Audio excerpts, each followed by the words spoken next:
Феликс Кулов түндө чакырат. Бир жерде үйүнө чакырып атат. Кишилерди чакырып койдум эле, келип кетесизби деп. Мен адилеттик үчүн ушул сөздү айтышым керек. Барсак, жанакы өткөн партиялардын баары отурат. Анан мени чакырыптыр. Ошондо Феликс Куловдун айткан сөзү. Мана көзү тирүү. Адахан Мадумаровдун партиясын утуш мүмкүн эмес экен деди. Булар себеби элдик армиядан экен.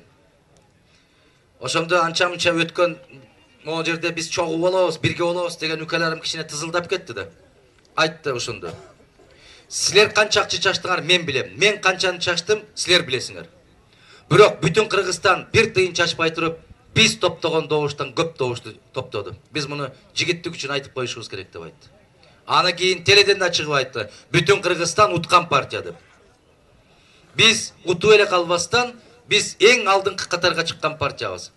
Мына кече жакында Борбордук шайлоо комиссиясынан бир жигит ошол жерде иштеген.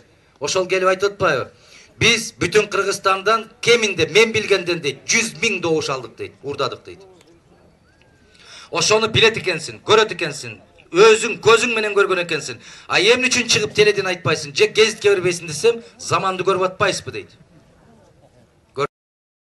А сен корксоң, эмне үчүн мага келип айтып атасың? Себеп эртең бүрсү күнү мен ишенем, сиз жеңип чыгасыз, ошондо мени эсиңизге алып койсоңуз дейт.